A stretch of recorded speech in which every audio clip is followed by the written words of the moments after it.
Y'all, it's now just 4 teams, and one of them just happens to be the Auburn Tigers, which means we got to check in one more time with our guy, Mike Gittens. You see him here. You also saw him during a live shot during WRBL News 3. Look, he's a man who is everywhere. Thank you so much for joining us, my friend. Let's talk about it real quick, Mike. Auburn back in the Final Four, first time since 2019. Your overall reaction? Look, it's been a tough road for the Tigers. A tough one and an easy one. Number 1 overall seed, so obviously you get a favorable path. But look, these were good wins versus Creighton that they had to get in there. You beat a really good Michigan team. Sure did. And now you beat a solid Michigan State squad and you're in the Final Four. Kudos to Bruce Pearl. This is not easy. They're back, second Final Four in 6 years. But it's hard. It's hard to do. And Alabama found out how hard it was when they played Duke and got 20 pieces. So, here you are. The prize is in sight. And you've got your best players playing their best basketball at the right time. That's Tahad Pettiford, right? And that's obviously Johni Broome. So he just won Division I Big Man of the Year award. We got that email. As he should. Right? And it's been an amazing run. I do want to share this. In the Elite Eight on Sunday, Johni hurts his arm. He hyperextends it, and it looked nasty on replay. Live, we couldn't see what happened. But he leaves the court, and he mouths to somebody, "I'm done." And then comes back on the court, and I'm thinking, all right, he's back out of the locker room, but he's probably not going back into the game. He went back into the game to the loudest applause I've ever heard for a single player in Auburn basketball history.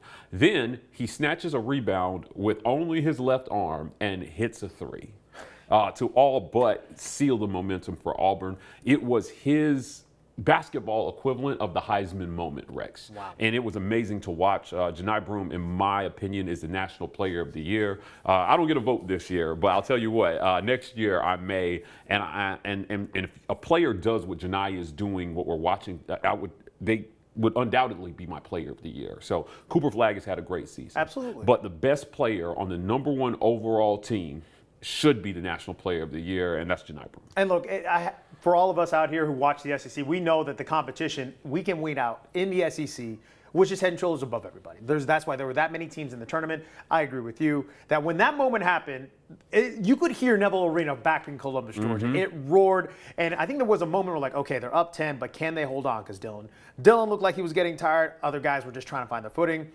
That solidified everything. And they were in foul trouble. Right. Now, of course, Johni, what a double-double. Looks like he finally exploded and came on the scene and was able to put his stamp on this March Madness tournament. Who was the unsung hero, though, against Michigan State in that Elite Eight? I think the unsung hero had to be Denver Jones.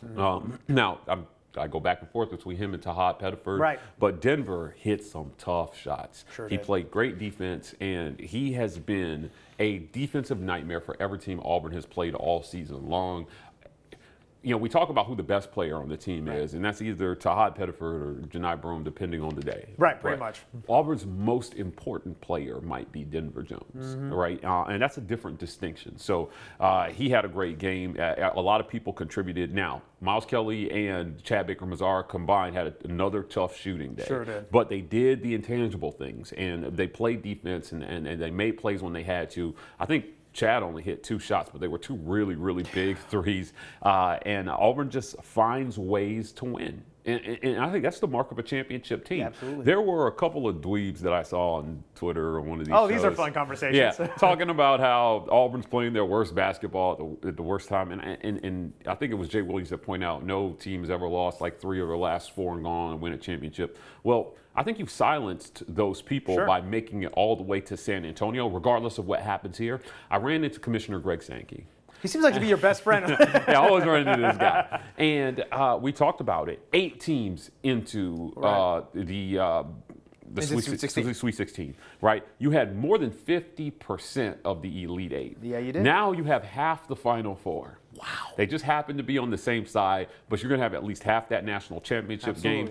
And this is why Johni is the best, right? You're playing the best against the best. Yeah. I don't think there's any question that the best were in the SEC this year. It absolutely is. And now we have at least an all SEC Final Four. Florida Auburn again, Florida got that win in Neville Arena. Got to ask you, it's a big and physical team in the Gators. Johni's a little banged up. What has to happen for Auburn to punch their ticket to the national championship game? The story is the same, Rex. Rebound. Do not get out-rebounded by Florida. Don't give second-chance points. Walter Clayton Jr., he's going to kill you. He is. He's absolutely going to kill you if you give him second shots on goal. Florida, in their last game, they have a lot of what I like to call accidental offense, right?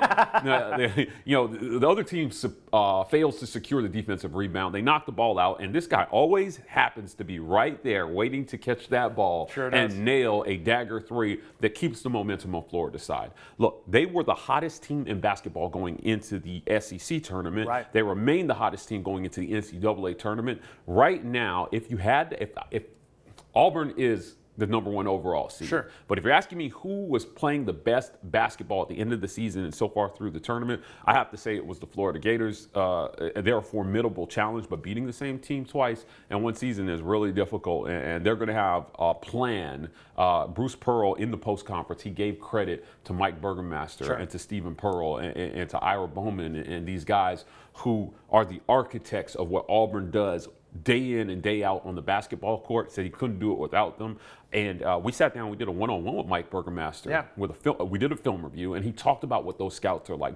These guys are incredibly detailed, and they are the best in the business at what they do. I think that's why Auburn's in the Final Four. Absolutely. I think attention to detail and the trust that they have in each other. Speaking of this team in general, it's very different. I know that 2019 they got to this round. 2025, though, it's built like a different team because it seemed like 2019 they had to go through the Kentuckys and the North Carolinas, but they were always the upset. They were the fun upset, kind of a Cinderella. I know they were a 5 seed, so there wasn't like a double-digit Cinderella going through March Madness. This team, they have the target on their back. Do you see the difference in how they're going through March, how 2019 went through March and how this team went through March? Yeah, in 2019, they almost lost their first game, and then they went on an epic run to the Final Four. Their best player, Chuma Okeke, got hurt versus North Carolina. But ultimately, it was a non-call and a double dribble that did them in. Yep. I hope the referees are getting the double dribble seminar going into San Antonio. But sponsored by the Auburn family. Brought to you by Tubers Limited. There you go. But look, these teams have a lot of similarities. That team did sneak up on a lot of people, but trust me, like after you make it to the Sweet 16, you're not sneaking up on anybody. There are no easy games after you make it to that round of 16, Rex. So if you're Auburn, you've had the target on your back all season long. You have been the hunted, right? And the hunter. Yeah. So you know both sides of that coin if you're Bruce Pearl's squad, and it's simple, right? This is simple math, win. That's it. Yep. That is the job in San Antonio. So they'll go up against the Florida team that they know, and they possibly have to. They're going to play two teams they've already played so far this season on their way to a championship. So you're either getting Houston. This is the first time since 2008 that all number one seeds have made it. Right. Houston, obviously, Duke, not Florida, snuck into that one seed at the end, winning the SEC tournament. Obviously, Auburn, who led it the whole way. So it's going to be. I think we've gotten a lot of great basketball so far in this NCAA tournament. We have more great basketball in front of us. I think the Auburn Tigers come out on top, man. I like what they're doing right now. Look, this is the goal that we had set for them the entire way. Is that a Final Four as they got better and better and better. I wanted to ask you kind of an interesting question because you brought this up. Duke, Houston, Florida.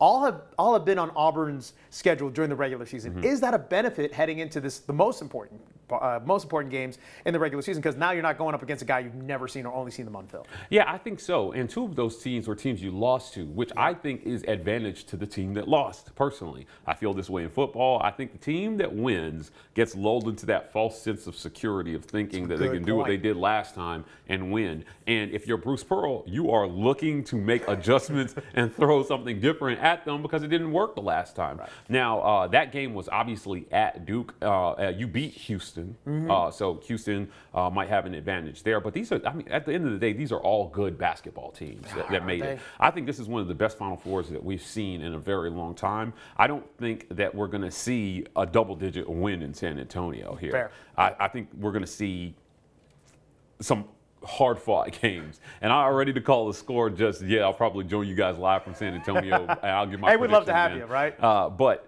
ultimately, I just think whoever wins this championship this year will be one of the best champions we've seen in NCAA history. 100%. I mean, to go through the gauntlet of the SEC, and it proves how strong the SEC was because we have 2 of those Final Four spots. Wanted to ask you one final question. You brought up the assistants. Stephen Pearl, Bruce's son, is still on staff, but Stephen looks like a guy who could have gone anywhere and probably got a mid-major job, get himself a Big Four job. What does it say about Stephen to stay with his dad and coach this team specifically? I think it says a lot. Bruce bragged about, I made Stephen. And we're like, sure. Oh, you're a dad, so you literally made him. But he earned this. Right, he earned this with his basketball knowledge, his basketball prowess, his hard work ethic. So, Stephen Pearl is a great basketball mind, learning from great basketball minds. Absolutely. And the collection of coaches that Auburn has. I didn't mention my guy Chad Pruitt. I don't really Chad out. Chad, we got you. Yeah, I mean, just these guys are not only great coaches, but they're a great team. Now, we talk a lot about the team on the court, but we don't talk a lot about the team off the court. To have a championship program, you got to have 5 or 6 guys that work well together off the court. Absolutely. And then planning as well too. And that's Ira, that's Mike, that's Steven, and obviously that's Bruce. So I like what they're doing here, and Stephen Pearl is going to be an integral part of it. There's a lot of people who feel like there's a succession plan. Oh, fair. That Stephen Pearl may be in a succession plan for when Bruce retires. I think most Auburn fans would be okay with that. Sure. There's a thought that he may need to go coach someplace else for a couple of years and then come back. But ultimately, Stephen Pearl is a great coach, and I think it says a lot for him that he stuck with his dad, but that his dad gives him the credit that he deserves. He's not a nepotism baby. Like, he's earned it, and I love that about him. Absolutely. Hard-working crew outside of Bruce Pearl as well. Just like any good football team, you need good coaches underneath the head guy to make it all work. All right, y'all, on the brink of history, made it back to the Final Four. But, Mike, we can always find you online. Where can people find you? You can find me right here on Channel 3 yes, sir. Wednesday. But also go on over to YouTube and subscribe to us at the War Rapport. Also do Locked On UCF. You guys know that as well, too. And you can follow me on Twitter at Mike Gittens and on Instagram at Mike Gittens_. Does a fantastic job here, live, wherever he's at, y'all. The War Rapport crew does an incredible job covering everything Auburn. All right, my friend, we got 2 games left. Hopefully 2 games left. We'll see how things unfold against Auburn and Florida, and then, of course, Duke and Houston on the other side. It's just going to be good basketball. For Mike, I'm Rex, y'all. Thank you for joining us at this War Rapport Wednesday. See you in San Antonio.